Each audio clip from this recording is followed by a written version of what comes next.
আজকের ভিডিওর মাধ্যমে আমরা শিখব তথ্য অমিল বা ডাটা মিসম্যাচের অঙ্ক। চলো দেরি না করে ভিডিও স্টার্ট করা যাক। প্রথমে আমরা ডাটা মিসম্যাচের ফর্মুলাটা আমরা জেনে নেব।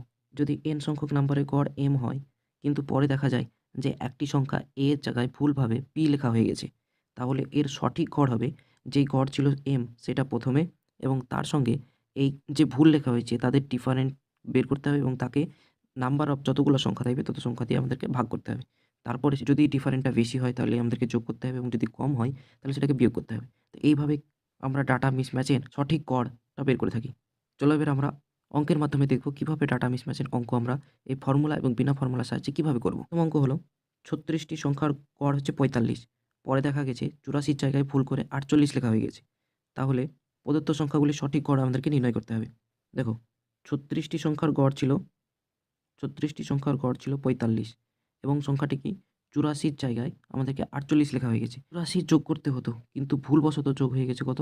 48। তাহলে 84-কে আমাদেরকে প্লাস করতে হবে, কিন্তু 48-কে যেটা এড হয়েছিল সেটাকে মাইনাস করে দিতে হবে। তাহলে 48-কে আমরা মাইনাস করে দেব। যদি মাইনাস করি তাহলে এদের উত্তর চলে আসবে আমাদেরকে প্লাস 36, অর্থাৎ 36 বেশি লেখা হয়ে গেছে। তাহলে এই যে 36 যত বেশি লেখা হয়ে গেছে, এই 36টা সংখ্যা দিয়ে আমাদেরকে ভাগ করতে হবে। আমরা ফর্মুলার দ্বারা দেখলাম। ফর্মুলা ছিল কি? 45 যোগ যত নাম্বার ছিল, যত বেশি লেখা হয়েছিল, এখানে 36 বেশি লেখা হয়েছে 36, এবং 36টা সংখ্যা আছে সেটা 36 দিয়ে ভাগ, মানে 36কে 36 দিয়ে ভাগ করলে আমরা পেয়ে যাব হচ্ছে 1। তাহলে 45-এর সাথে 1 যোগ করলে আমাদের উত্তর চলে আসবে 46।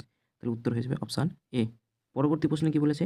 10টি সংখ্যার গড় খুঁজে বের করার সময় একজন ছাত্র ভুল করলে 46-এর নম্বরের জায়গায় 64 লিখেছে।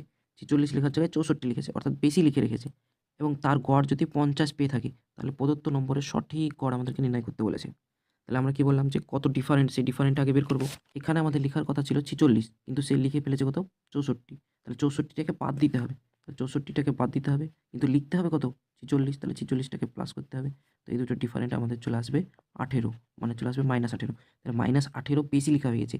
এই -18কে বাদ দিতে হবে, এবং বাদ দিতে হবে কটা? টোটাল 10টা নম্বরে। তাহলে টোটাল 10টা নম্বরে যদি 18 নম্বরকে ভাগ করি, তাহলে এটা হয়ে যাবে -18 ডিভাইডেড বাই 10 ইজিক্যাল টু -1.8।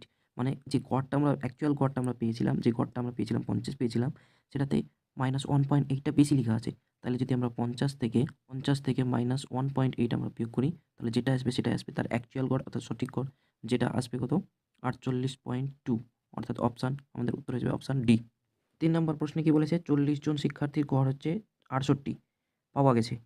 যদি 2 জন শিক্ষার্থীর নম্বর ভুলবশত 84 এবং 46 এর পরিবর্তে 48 এবং 64 লেখা হয়েছে, তাহলে সঠিক গড় নির্ণয় করতে বলেছে। এখানেও সেম, ওখানে বলে দিয়েছিল 1টি নাম্বার, এখানে বলেছে 2টি নাম্বার। তাহলে আমরা প্রথমে দেখি তারা ভুলবশত কত? 84 আর 46 এর জায়গায়, তার মানে 84 আর 46 এর জায়গায় ওরা কত কত বসাইছে? একটা বসাইছে 48 আর একটা বসাইছে 64। তাহলে এই দুটোকে আমরা যোগ করে দেবো। তাহলে যোগ করে এটা চলে আসবে 130, আর এটা আসবে 112। তাহলে দেখো, প্লাস 130 বসানোর কথা ছিল, লেখার কথা ছিল, কিন্তু ওরা লিখেছে 112। তাহলে আমরা যদি আমি এটা থেকে বিয়োগ করি তাহলে চলে আসবে +18। এই যে +18 আছে, এই 18টা টোটাল কটা নাম্বার আছে? 40টা নাম্বার আছে। তাহলে 40টা নাম্বারে ডিভাইড হবে। তাহলে +18 ডিভাইডেড বাই 40, যদি আমরা কাটাকাটি করি তাহলে 9, এখানে 20। তার মানে উভয় পক্ষকে আমরা 5 দিয়ে গুণ করে দেবো। যদি গুণ করি তাহলে এটা আসবে 45 আর এটা আসবে 100, মানে 45/100 মানে 0.45। তার মানে আমাদের অ্যাকচুয়াল যেটা গড় ছিল তার করতে 0.45 বেশি হবে, অর্থাৎ উত্তর হয়ে যাবে 48.45, অপশান সি। 4 নম্বর প্রশ্ন বলেছে 16টি সংখ্যার গড় হচ্ছে 35, পরে দেখা গিয়েছে 18, 17, 24, 35 এই 4টি সংখ্যা ভুলবশত নেওয়া হয়ে গেছে। এই সংখ্যাটি সরানোর পর নতুন গড় কত?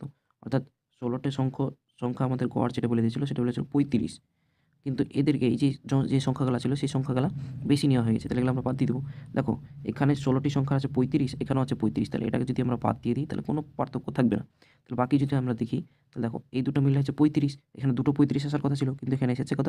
একটা 35। তাহলে আমাদেরকে একটা 35 যোগ করতে হবে। এবং দেখো এখানে 24, এখানে ছিল 35 থেকে আমরা 24 বাদ দিয়েছি, তাহলে থাকছে কত? এখন 11, তার মানে 11 আমাদেরকে যুক্ত করতে হবে। তাহলে আমরা যদি ওভারঅল দেখি তাহলে ওভারঅল হচ্ছে 46। এই 46 কটা নাম্বারে ডিভাইড হবে? টোটাল ছিল 16টা নাম্বার, তার মধ্যে 4টা নাম্বার বাদ চলে যাচ্ছে, তাহলে থাকছে 12টা নাম্বার। তাহলে 46 যে প্লাস 46 থাকলো সেটা 12টা নাম্বারে ডিভাইড হবে। তাহলে যদি 12 দিয়ে আমরা যদি ভাগ করি, এটা হবে 6, এটা হবে 23, মানে হয়ে যাবে আল্টিমেট 23/6। 23/6কে যদি আমরা করি এটা আসবে 3.83। 35-এর সঙ্গে আরও 3.83 যোগ হবে, তাহলে টোটাল 35-এর সঙ্গে যদি আমরা 3.83 যদি যোগ করি তাহলে এটা আসবে 38.83, তাহলে এটা উত্তর আসবে অপশান এ। পরবর্তী প্রশ্ন হলো 25 জন শিক্ষার্থীর গড় ওজন ছিল 62 কেজি। পরে জানা যায় 52 কেজির জায়গায় 42 কেজি লেখা হয়েছে। তাহলে 52 কেজির জায়গায় 42 কেজি লিখেছে, তার মানে এই যে তাহলে এখনও 10 কেজি আমাদেরকে এক্সট্রা লিখতে হবে, কারণ 10 কেজি কম হয়ে গেছে। এবং এছাড়াও কী বলেছে, এটা প্রকাশিত হয়েছে যে 55 কেজি ওজন দুবার লেখা হয়ে গেছে। তাহলে দুবার যদি লেখা হয় তাহলে একবার বাদ দিয়ে দিতে হবে, তাহলে একবার আমরা বাদ দিয়ে দিলাম। তাহলে এখন থাকছে কত, -45। যে গড় ছিল সেটা 45 আমাদেরকে বাদ যাবে, এবং যে -45 আছে এটা টোটাল নাম্বারের উপর ভাগ হয়ে যাবে। টোটাল নাম্বার আছে কত, 25। তাহলে 45 ডিভাইডেড বাই 25 যদি আমরা করি, তাহলে উভয় পক্ষকে আমরা 4 দিয়ে গুণ করে দেবো, তাহলে নিচে চলে আসবে 100। তাহলে এটা চলে আসবে 180 বাই 100। তার মানে এটা এসছে -1.8। আমাদেরকে 1.8 বিয়োগ করতে হবে। তাহলে 62 থেকে যদি আমরা 1.8 বিয়োগ করে দিই তাহলে এটা চলে আসবে 16.2। তো এটা আসবে উত্তর। তো এই ছিল কয়েকটি ডাটা মিসম্যাচের অঙ্ক এবং তার সমাধান। তো আজকের ভিডিওতে এই পর্যন্তই। দেখা হচ্ছে নতুন ভিডিওতে। ততক্ষণ পর্যন্ত টেক কেয়ার, বাই বাই।